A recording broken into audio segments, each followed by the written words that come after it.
उत्तर प्रदेश के मुख्यमंत्री योगी आदित्यनाथ ने 710 करोड़ के विकास कार्यों का किया उद्घाटन। एक जनसभा को संबोधित करते हुए उन्होंने कहा, आज से करीब 9 साल पहले जब मैं बुंदेलखंड आया था तब मैंने यहाँ की स्थिति देखी थी। प्रधानमंत्री नरेंद्र मोदी ने मुझे कहा था कि बुंदेलखंड के पहले दौरे पर वहाँ के लिए कुछ किया जाना चाहिए। बुंदेलखंड का पिछड़ापन यहाँ के पलायन का कारण था।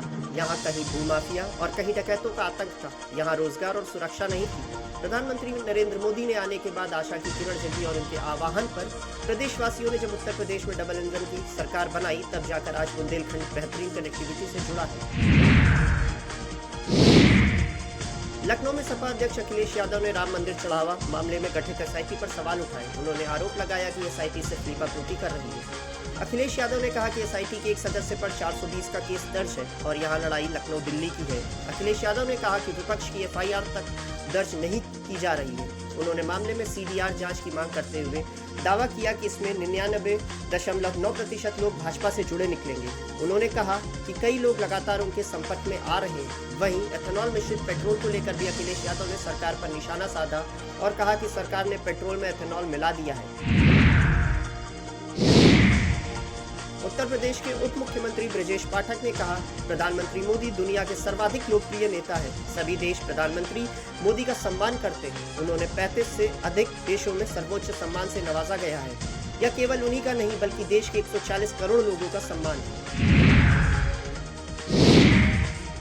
कैबिनेट मंत्री ओम प्रकाश राजभर ने सपा अध्यक्ष अखिलेश यादव के बयान पर निशाना साधते हुए कहा कि उन्हें पहले राम मंदिर जाकर दर्शन करना चाहिए। राजभर ने कहा कि अखिलेश के बयानों को जनता गंभीरता से नहीं ले रही है। उन्होंने आरोप लगाया कि कहीं भी घटना होती है तो उसमें यादव समुदाय के लोग सामने आते हैं और दावा किया कि 90% घटनाओं में अखिलेश की बिरादरी के लोग शामिल होते हैं। कांग्रेस नेता प्रमोद तिवारी ने राम मंदिर चंदे में कथित हेराफेरी के मामले पर कहा, एक संगठित गिरोह काम कर रहा है। वे पहले चंदे की चोरी करते हैं और वे उसे बाहर ले जाते हैं और वही संगठित गिरोह उसे पैसे की रिश्तेदारों के खाते में डालता है। यह कोई साधारण अपराध नहीं है। इन सभी को किसने रखा था? चंपत राय कैसे बेदाग बच सकते हैं?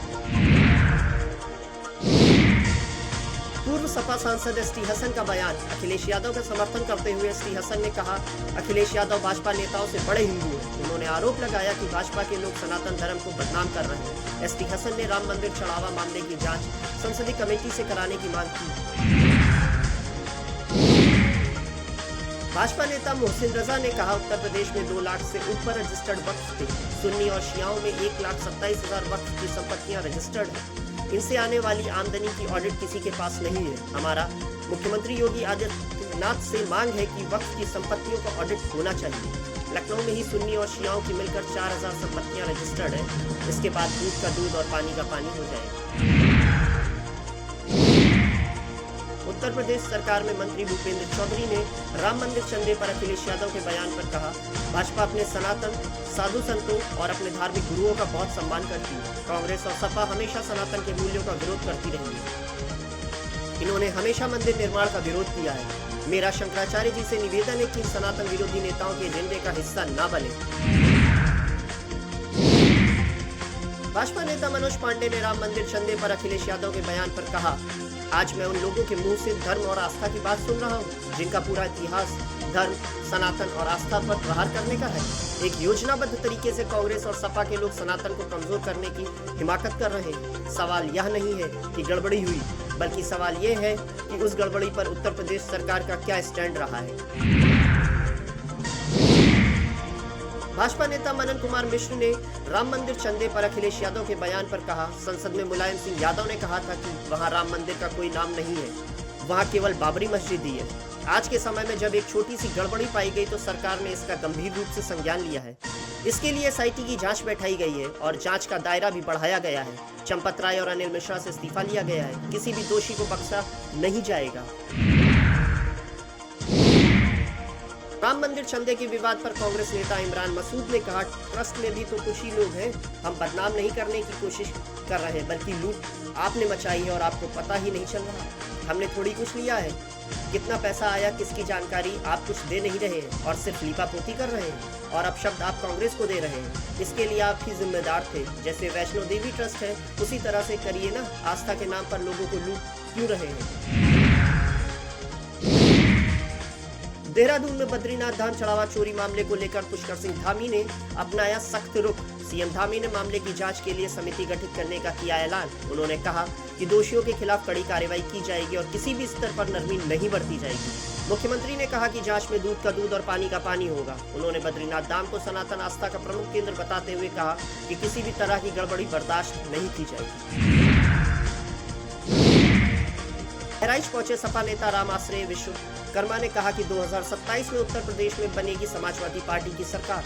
राम मंदिर चढ़ावा गबन मामले को लेकर उन्होंने आरोप लगाया कि कार्रवाई सिर्फ छोटे लोगों पर की जा रही है। सपा कार्यालय में आयोजित बैठक में उन्होंने कार्यकर्ताओं को किया संबोधित।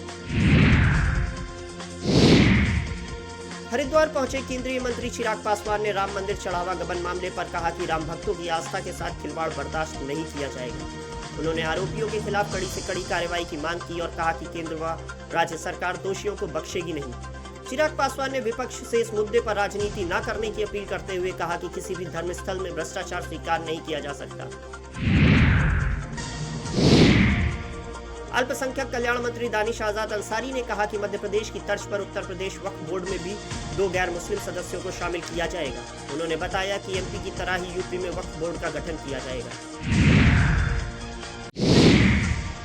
भाजपा प्रदेश अध्यक्ष पंकज चौधरी ने विपक्षी दलों पर निशाना साधते हुए कहा, जिन लोगों को कभी प्रभु राम से कोई मतलब नहीं था और जिन्होंने राम भक्तों पर गोली चलवाई, वही आज मंदिर की चिंता दिखाकर जनता को गुमराह कर रहे हैं।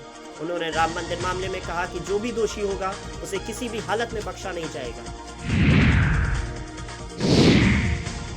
मेलबर्न में प्रधानमंत्री नरेंद्र मोदी ने 30,000 भारतीयों को किया संबोधित। उन्होंने कहा कि भारत और ऑस्ट्रेलिया के रिश्ते नई ऊंचाइयों पर पहुंच रहे हैं। इसमें भारतीय समुदाय की भूमिका अहम है। पीएम मोदी ने भारतीयों को दूध में चीनी की तरह बताते हुए कहा कि वे दोनों देशों के संबंधों को मजबूत बना रहे हैं। उन्होंने ऑपरेशन सिंदूर का जिक्र करते हुए कहा कि इससे भारत की ताकत का प्रदर्शन हुआ है। पीएम ने कहा कि मेक इन इंडिया अब एक ग्लोबल ब्रांड बन चुका है और भारत में चिप से लेकर शिप तक का निर्माण हो रहा है। उन्होंने कहा कि दुनिया को भारतीय तकनीक पर पूरा भरोसा है। हरिद्वार सांसद त्रिवेंद्र सिंह रावत ने बद्रीनाथ धाम में चढ़ावा चोरी प्रकरण पर कहा, अगर देवस्थानम बोर्ड होता तो ऐसी घटना नहीं होती। उन्होंने कहा कि देवस्थानम बोर्ड में काम पारदर्शी तरीके से होता था। त्रिवेंद्र रावत ने मामले की निष्पक्ष जांच कराने और दोषियों को कड़ी सजा देने की मांग की। बलिया में अपने विरोध को लेकर मंत्री संजय निषाद ने प्रदर्शनकारियों पर साधा निशाना। उन्होंने कहा कि बलिया किसी के पिताजी की जमीन नहीं है। संजय निषाद ने कहा कि उनकी जाति के लोगों ने अंग्रेजों से लड़ाई लड़ी थी। उन्होंने विरोध करने वालों को क्रिमिनल ट्राइब एक्ट पढ़ने की सलाह दी है। बद्रीनाथ मंदिर में दान के कथित गबन मामले को लेकर जम्मू कश्मीर के पुजारी भास्कर पुरोहित ने लगाया बड़ा आरोप। उन्होंने कहा कि मई जून के सीजन में भ्रष्टाचार चरम पर था, लेकिन इसके बावजूद कोई रिपोर्ट सामने नहीं आई। भास्कर पुरोहित ने मामले की सीबीआई जांच कराने की मांग करते हुए कहा कि इससे पूरी सच्चाई सामने आ जाएगी।